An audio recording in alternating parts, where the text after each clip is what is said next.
pero les quiero decir que el Centro de Ciencias de la Atmósfera de la UNAM no coincide con el Instituto Mexicano de Tecnología del Agua.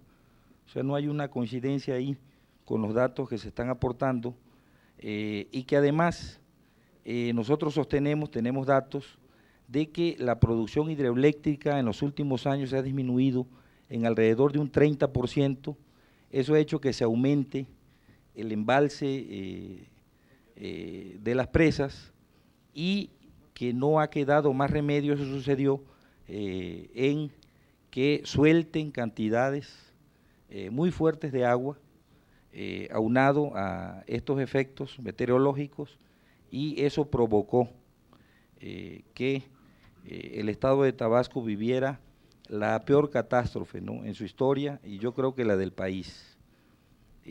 Por el otro lado, en relación con la Comisión Federal de Electricidad,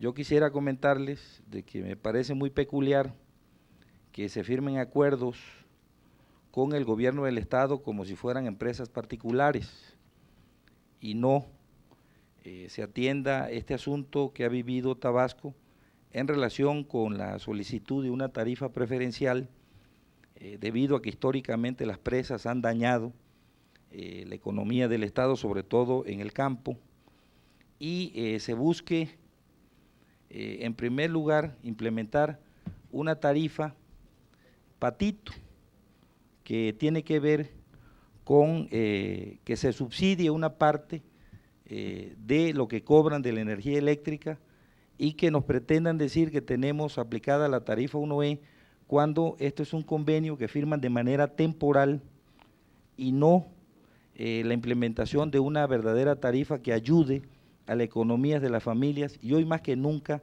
es necesario. O sea, se tiene que devastar Tabasco para tomar la atención a este asunto de la resistencia civil, y por el otro lado yo creo que hubo un mal manejo, no hay un acuerdo con las fuerzas políticas y sociales que han encabezado este movimiento, y que el asunto de la condonación de adeudos pues no nos parece, ya que lo que se está solicitando es el borrón y cuenta nueva y no un esquema que encasilla a la gente a seguir teniendo un adeudo histórico con la Comisión Federal de Electricidad. Y por último, decirles de que, bueno, habían anunciado hace algunos meses que iba a haber una inversión de 1.500 millones para la infraestructura, y ahora resulta que nada más son 300 millones. Por año. Gracias, diputado Rafael Sánchez Cabrales. Ahora le vamos a dar el turno al diputado Cuauhtémoc Velasco Oliva, del Grupo Parlamentario de Convergencia.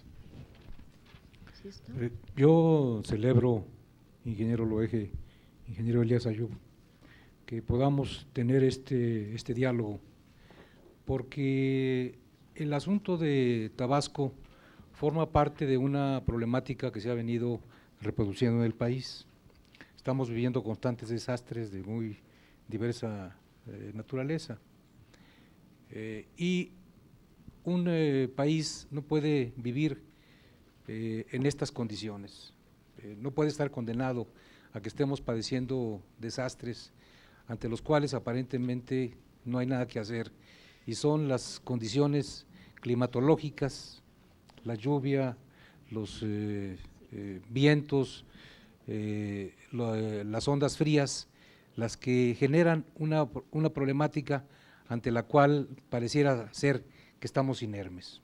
Entonces, me parece muy importante que se dé este diálogo de cara a la nación, más allá obviamente de los estudios específicos que se pudieran hacer en reductos o por grupos académicos. En base a esa consideración, yo quisiera tocar ahorita específicamente un punto, a reserva de abundar posteriormente en otras intervenciones en algunos otros aspectos. El 29 de octubre, la Comisión Federal de Electricidad informó que desfogaría la presa Peñitas al tenor de 669 metros cúbicos por segundo.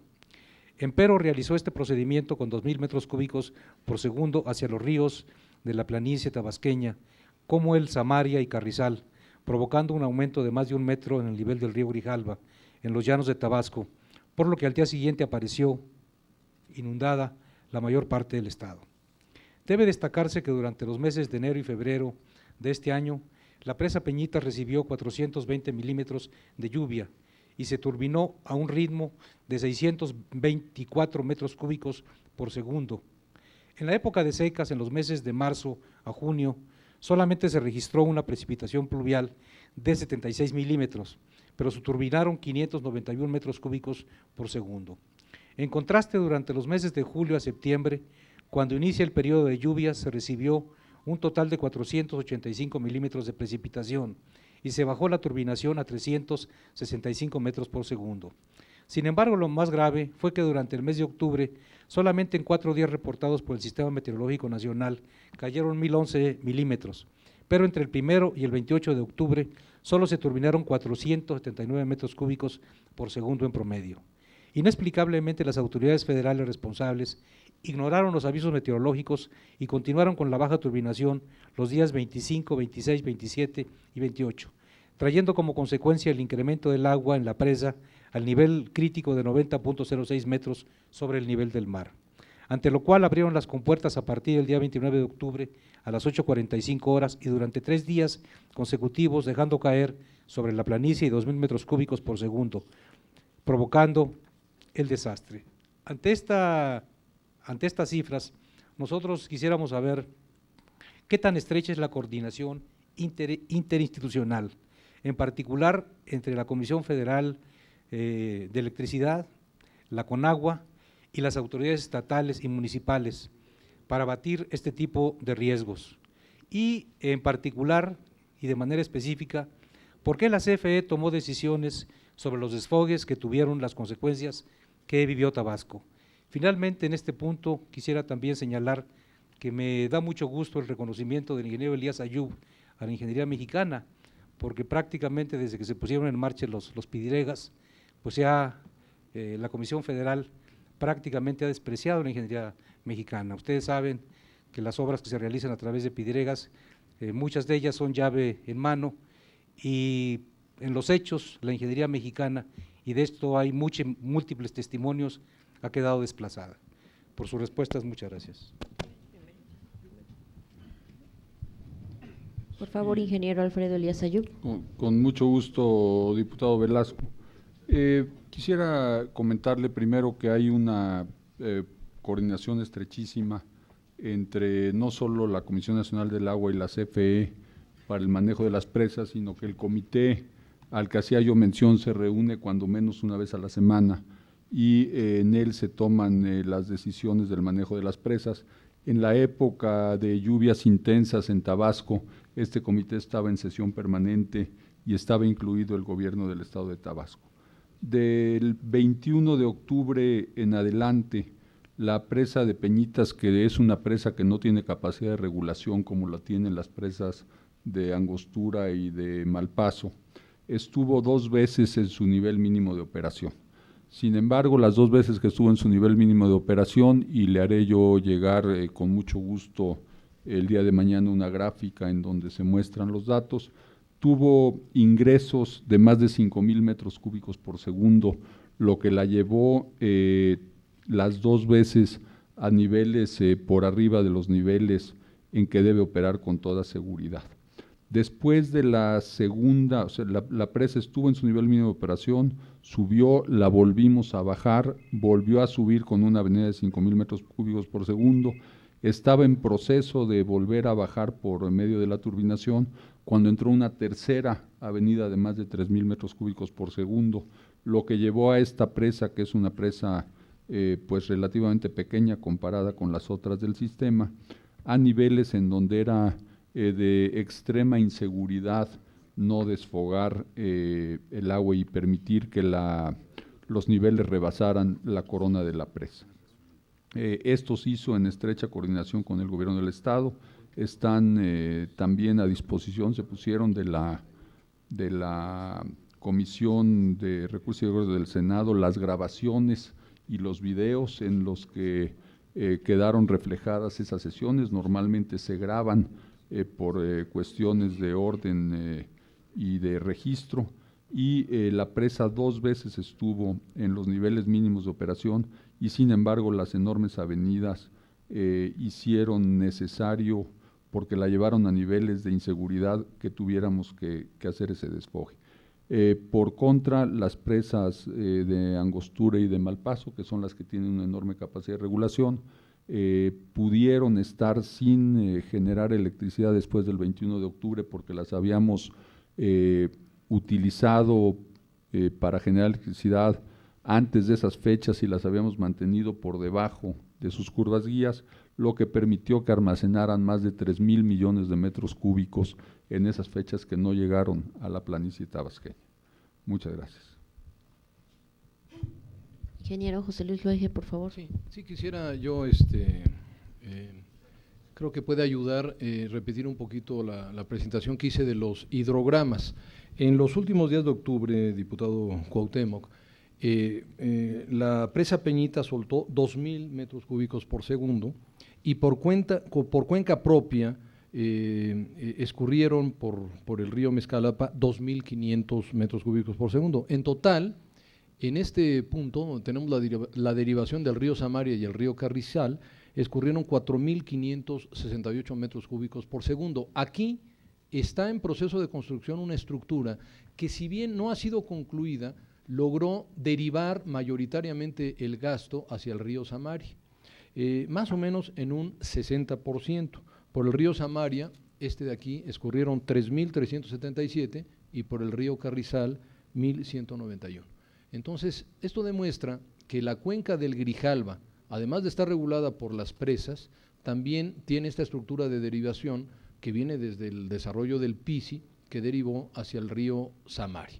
Y yo vuelvo a insistir, esta es la cuenca del Grijalva, pero la cuenca de los ríos de la Sierra, es una muy importante que debemos tomar de consideración en el futuro, que no está regulada, y tampoco la cuenca del Usumacinta. Esto es Villahermosa.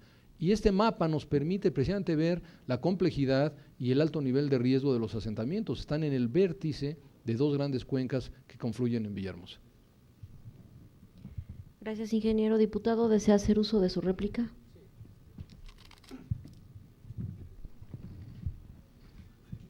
Bueno, en primer lugar, me parece muy importante puntualizar que más allá de pretender fincar acusaciones, lo importante en este tipo de diálogos es poder tener claridad y llegar a precisar pues cuáles son los puntos nodales, ¿no? Qué es lo que está ocurriendo y consecuentemente cuáles son las medidas que es necesario implementar para poder resolver la problemática, porque no nos podemos, insisto, pasar la vida pues de desastre en desastre, ¿sí?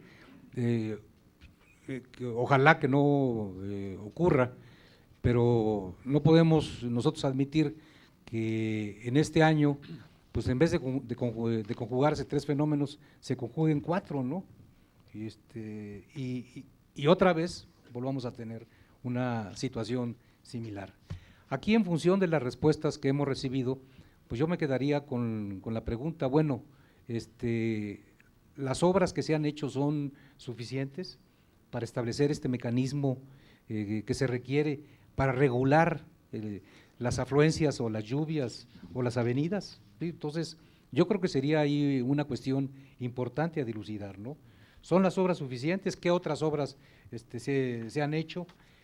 También aquí hasta ahorita se ha tocado el asunto de los asentamientos irregulares. Bueno, sabemos que esto está también vinculado al impulso de desarrollos urbanos que dejan pingües ganancias y que es un asunto que obviamente, a final de cuentas, si no se toman las previsiones y las medidas necesarias para corregir esta situación, se van a seguir reproduciendo. ¿Por qué? Porque de repente, bueno, pues hay la posibilidad a nivel estatal o a nivel local de hacer grandes desarrollos urbanos que dejan muchos recursos y muchas ganancias y consecuentemente pues se sacrifica lo que es el interés de la población o el interés de la ciudad o el interés del Estado. Entonces, esta es otra cuestión que me parece muy importante subrayar. Gracias, diputado Cuauhtémoc Velasco. Hemos así terminado la primera ronda de preguntas y respuestas. Hemos sido muy tolerantes con el tiempo, pero sí les pediría que nos pudiéramos sujetar un poco más para poder desahogar las demás intervenciones. En la siguiente ronda va a tomar la palabra el senador Humberto Andrade Quesada por el Grupo Parlamentario del Partido Acción Nacional. Por favor, senador. Gracias, presidenta. Y ha sido muy grato estar con ustedes en esta primera comisión, presidenta, quiero que lo sepa. Bienvenidos tanto al ingeniero Loeje Tamargo como al ingeniero Elías Ayub.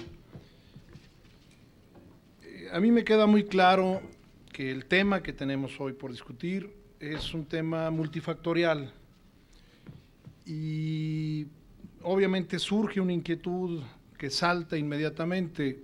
Si el pronóstico es que podamos seguir sufriendo inundaciones, ¿cómo nos queda el balance? Si tenemos una idea de cuántas personas viven en zonas de riesgo, como en el río Carrizal o en otros lugares, en otros asentamientos.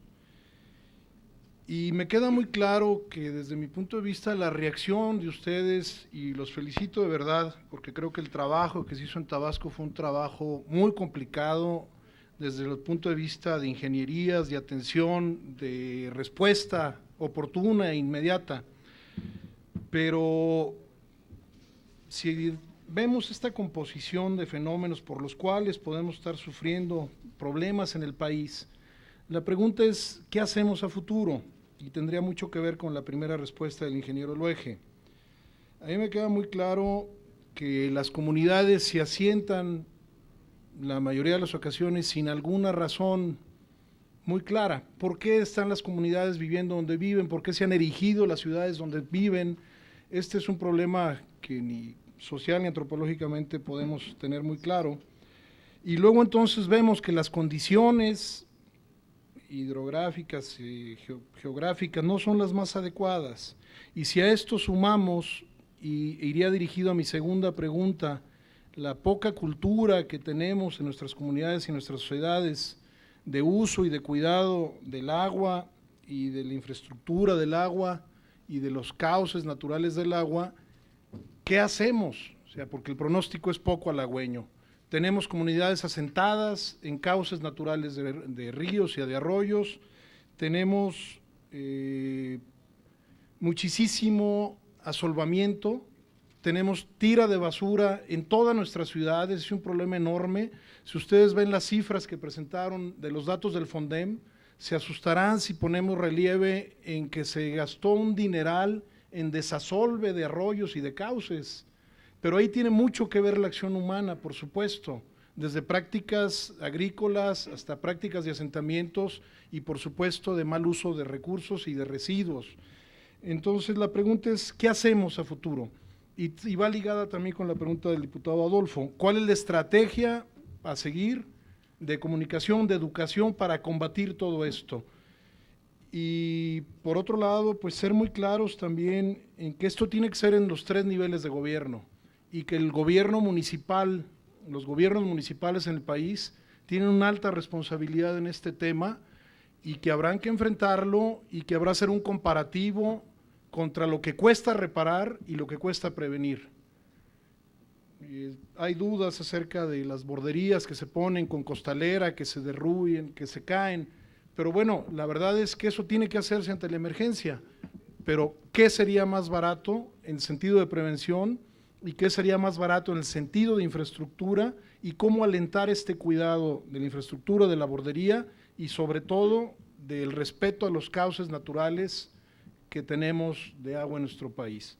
Entonces, esas 2 preguntas, primero de cuántas personas en riesgo, cuál es la estrategia a seguir y decir que este es un problema nacional, o sea, lo sentimos mucho todos los mexicanos, lo que sucedió en Tabasco, creemos que no acabó el asunto en la atención que se dio y que deberíamos seguir colaborando todos con Tabasco, todos, que no fuera un asunto coyuntural nada más, pero creo que es un problema que tenemos en el país y que se va a seguir repitiendo si no tenemos un manejo adecuado por parte de autoridades y ciudadanos. Gracias por sus respuestas. Por favor, ingeniero. Sí, con su autorización, presidenta. A mí me parece que el senador Humberto Andrade pues, ha tocado el punto nodal. Quería yo, si nos da tiempo, le pedí a Enrique me pusiera la fotografía de la costa chiapaneca después del Están, muy cerca ahí de Huistla y de Motocintla. Esta fotografía se tomó 2 días después del stand. Lo que ustedes están viendo ahí, pensé que se podía poner en grande, pero no. Es una gran sierra enorme. No, la siguiente, Enrique. Esa. Es una sierra enorme que en solo unas horas movió millones de toneladas de tierra. Esa pérdida de suelo es irreversible y es consecuencia del mal uso del suelo, de la sustitución de una vocación forestal de la tierra por actividades agropecuarias de muy bajo rendimiento que ocasionan un deterioro ambiental irreversible. Entonces, el tema, me parece, yo quiero insistir ante esta soberanía y creo que el Senado de la República puede ayudar mucho más, es un tema, senador, de ordenamiento del territorio. Nosotros perdimos esa unidad en el ordenamiento del territorio hace muchos años. Cuando se divide, se crea la Sedesol, se crea la Semarnat, queda dividido el ordenamiento del suelo en la parte del ordenamiento ecológico y del suelo urbano. Y sumado a la autonomía municipal, que hacen desarrollos muchas veces anárquicos, y que no hay forma ni por parte del Estado ni por parte de la Federación de ordenar el crecimiento urbano, estamos frente a un problema muy grave, porque evidentemente no le podría ayudar el número de personas. Simplemente en el caso de Tabasco se está hablando del orden de 20,000 familias que habría que reubicar. Imaginen ustedes el costo. Esto representó para el país una pérdida de más de 20,000 millones de pesos, que es las obras vinculadas al stand, y usted ha dicho lo que es en esto una ley absoluta. Prevenir cuesta 20 veces menos que remediar. Si nosotros prevenimos, ordenamos y buscamos un uso de suelo coherente con el tipo de suelo, es decir, esta es una zona boscosa, debe haber actividades maderables, debe haber actividades de protección de la selva y del bosque. No destruyamos las zonas agrícolas que tienen infraestructura de riego por zonas urbanas. Es un problema de planeación, senador. Y esto creo yo que para mí es una de las mejores conclusiones de estas reuniones, como lo mencionaba hace un momento el diputado Cuauhtémoc, porque estamos frente a la soberanía que puede ayudarnos a que las leyes y las normas orienten a los desarrollos urbanos municipales con ordenamientos del territorio y los usos del suelo. Sería lo que yo podría. Gracias, por favor, ingeniero. ¿No? Eran preguntas para él. Muy bien. Senador, ¿desea hacer uso de su réplica? ¿No? Bien, entonces vamos a darle la palabra al diputado Fernando Mayans Canaval por el grupo parlamentario del PRD. Muchas gracias, presidenta. Bienvenido el ingeniero Alfredo Elías y José Luis Luegue. Ingenieros, bienvenidos. Bueno, ya mis apellidos le dicen algo, soy de Villahermosa, el distrito 4, con cabecera en Villahermosa, y pues bueno, les quiero decir a todos que es muy sencillo hablarlo, pero es muy diferente vivirlo, muy diferente, todo este desastre del estado de Tabasco. Quiero iniciar. Recuerdo, toda mi vida se ha hablado del plan hidráulico de Tabasco, desde el ingeniero Leandro Rovirosa Guade, que incluso fue gobernador de Tabasco, cuando se hicieron las presas en el Alto Grijalba. Y el plan integral era hacer un trabajo desarrollado, una infraestructura en la planicie tabasqueña, junto con las presas, para que el agua fuera un aliado del estado de Tabasco y no un enemigo, y que nos ayudara a la agricultura. Pero se hicieron las presas y, como suele suceder aquí en México, pues lo de la planicie ya no interesó, ¿sí? Y ahí se dejó y no evolucionó. Luego, pues bueno, fíjense, estamos hablando hace 40 años. Por eso es que la gente en Tabasco, el pueblo ya no cree en nada, ni en nadie. Y luego, pues tenemos el primer problema serio, que fue en el 99, en la inundación, que el ingeniero Alfredo Elías Ayub era el director de la Comisión Federal de Electricidad, ¿cierto? Bueno, nos inundamos. Y salió el famoso Fonden, que a miles de gentes no se les pagó el Fonden en el 99. Así como ahora, si usted se inundó y tiene usted televisión, tiene usted un aire acondicionado, que en Tabasco es una necesidad, bueno, pues resulta de que ya no le toca a usted el apoyo de 10,000 miserables pesos. 10,000 pesos cuando se perdió todo en las casas y en los negocios, ingeniero, ustedes lo saben. 10,000 pesos. Y ya con eso creen que las cosas se están resolviendo y está provocando una gran irritación social. Luego llega la inundación del 99 y Zedillo manda en forma inmediata 350 millones de pesos a Madrazo, a Roberto Madrazo, para ayudar a la gente y el plan emergente. Pero resulta que Madrazo se confundió, el dinero no era para los gordos, sino para el gordo. Entonces fue para el gordo Andrade, gobernador de Tabasco. Y hacen un plan donde se iban a gastar 5,000 millones de pesos contra inundaciones, y ahí lo dejan abandonado. Causas, motivos y razones, pues vamos a llamarle corrupción, ¿no? Y resulta de que nos gastamos ahorita para salir de la emergencia 7,000 millones de pesos. Eso es la norma en este país, por incompetentes, por irresponsables. Hubiéramos resuelto con 5,000 millones el plan y ahora nos gastamos 7,000 millones nada más para salir del agua. Entonces, ¿en qué país queremos? ¿Qué gobiernos tenemos? Donde no hay planeación, como ustedes dicen. Reconozco que ahí el ingeniero José Luis Luege conoce muy bien la hidrología del Estado, pero le quiero decir, ingeniero, que si bien el río Grijalva que pasa enfrente de Villahermosa no viene de la presa, usted sabe que adelante de Villahermosa, pasando la ciudad, está lo que le damos nosotros los tabasqueños a Boca de la Pigua, que ahí llega el Carrizal y ahí sí se une. Y que ese río Grijalva, también tengo 30 años, 40 años oyendo que se van a desasolvar el río. Y el río usted lo puede pasar caminando en época de seca. El río ya no tiene espacio donde meter el agua. Y hasta el día de hoy no se ve que lo estén dragando. Por Dios, ¿en qué país estamos? Y luego en frontera donde sale el río, que llega el río Sumacinte, el río San Pedro, que efectivamente usted señaló ahí en sus mapas de hidrología, pues no, también la luna, ¿no? Walter Mercado, no sé, las estrellas, ¿no? Así nos dijeron los españoles cuando vinieron, ingeniero, aquí a México. Mire, le cambio los espejos por el oro. Y ahí caímos en eso, ¿no? Pero le quiero decir que estamos en el siglo XXI y que el problema de Centla, donde sale ya todo el agua al mar, pues señor, usted tira un anzuelo y saca una llanta, un colchón. Eso está solvado.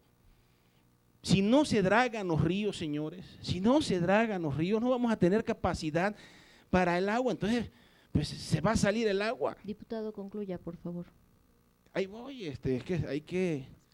Sí, entonces, bueno, luego el manejo de las presas, ingeniero Alfredo. Desde el 99 no hay una norma oficial mexicana para el control y manejo de las presas.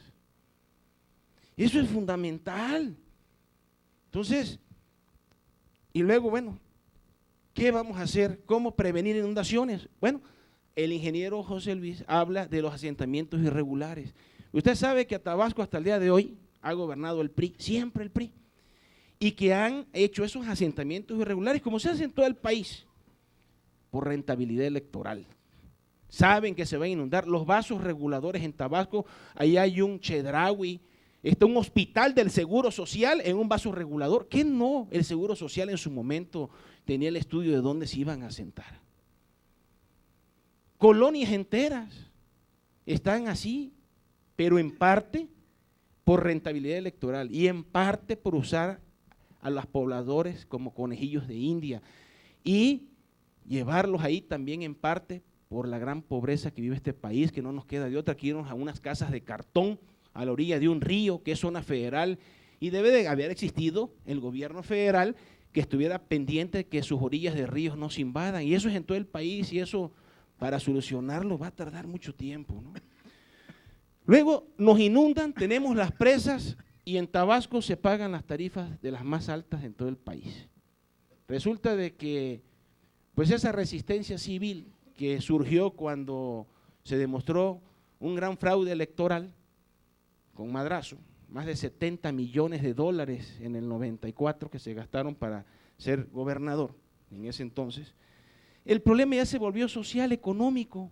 No hay industria en Tabasco, que es un problema de los tabasqueños y lo tenemos que resolver los tabasqueños. Está bien, así lo entendemos. Pero, señor, tenemos el problema, las presas a un lado y pagamos la tarifa de luz muy cara. Llegó el señor Calderón y dijo, señores, borrón y cuenta nueva. pero no Diputado, hemos mordido el concluya, por anzuelo. favor. Porque ahora resulta de que por un peso que pague uno, le van a descontar un peso de deuda. Eso, ingeniero Elías Ayub, con todo respeto, es borrón y cuenta nueva. Eso es utilizar las frases. Borrón y cuenta nueva, señor, ya su deuda no es nada, y es una deuda de pobreza, de miseria en que tienen al estado de Tabasco. Entonces resulta de que no. Y bueno, les quiero decir con todo respeto, no es nada personal, pero les quiero decir con todo respeto que podríamos seguir hablando aquí de esto, del uso de la presa, el manejo de las presas y de los costos que tiene todo esto, pero nada más les quiero decir una cosa, honestamente no es nada personal y se lo digo con profundo respeto. En nombre de mis representados del Distrito Cuarto de Villahermosa, Tabasco, a ambos les solicito que presenten su renuncia con dignidad. Muchas gracias. Por favor, ingeniero José Luis Luege. Cómo no, diputado Mayans. Mire, yo lo mencioné en mi exposición y puedo aquí decir que hay una gran coincidencia con lo que usted expone. Es un problema de anarquía en el crecimiento urbano. En efecto, conocemos las propuestas de Rovirosa Güey de hace 40 años y como expuse yo aquí, en los grandes problemas de carácter técnico las soluciones a veces son muy sencillas y así deben ser de conceptos sencillos.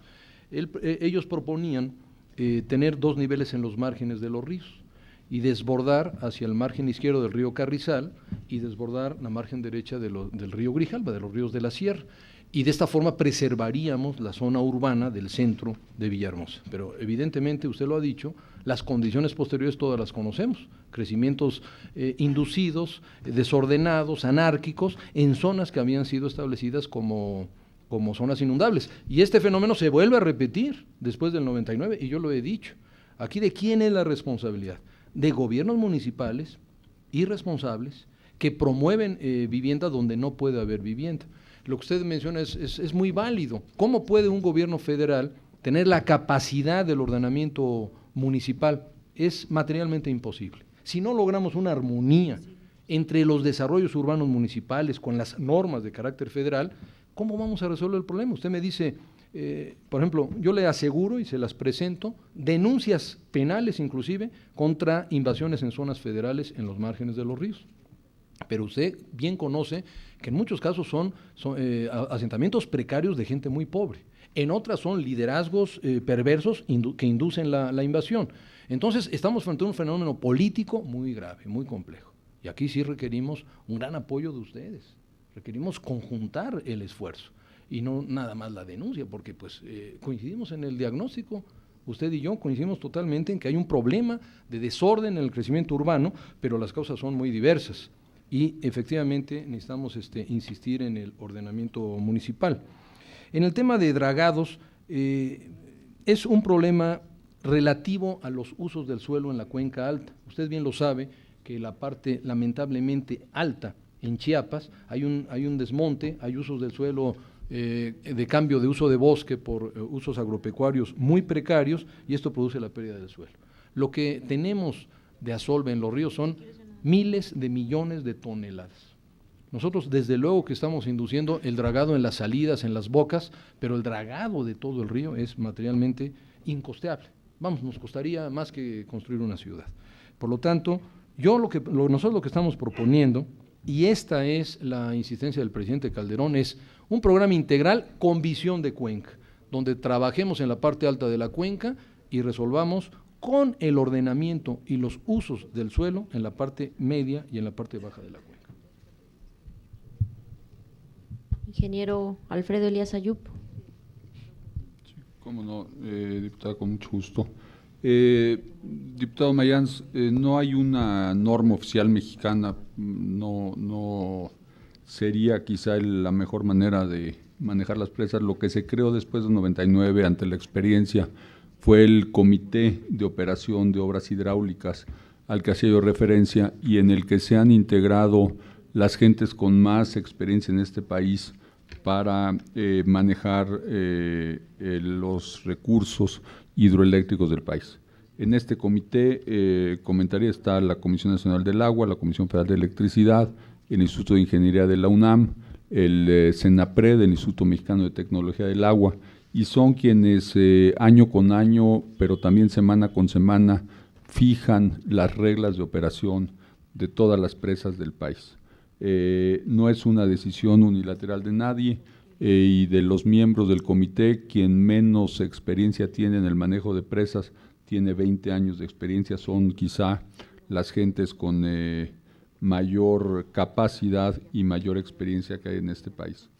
Respecto a la parte de tarifas que usted mencionaba, a partir del 1 de enero se igualaron ya las tarifas industriales en todo el país. En efecto, había diferencias históricas.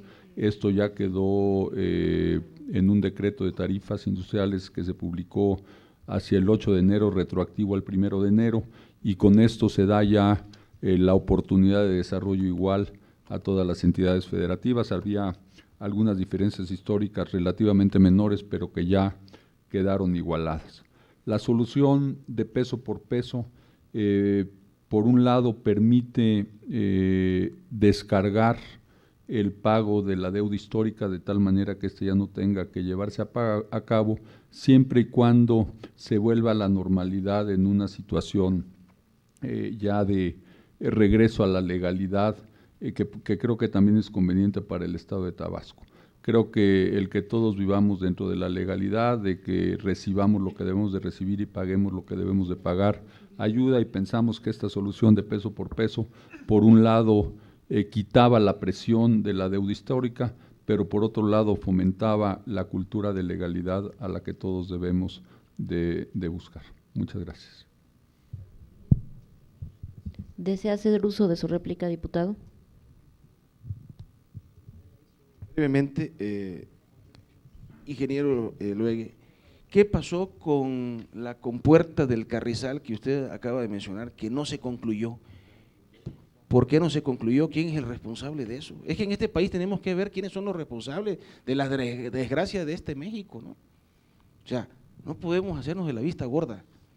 Usted ahorita acaba de mencionar una compuerta de Río Carrizal que tiene años que se inició y es el día de hoy que no se termina, para variar. Ayer venía yo por carretera y un puente ahí de Veracruz, de hace 1 año y medio lo están reparando, año y medio. O sea, este es nuestro querido México. ¿Qué te crees, como decía Chávez, cuando te sueñas mexicano? ¿No? Pues así estamos. Gobiernos van, gobiernos vienen y es más de lo mismo.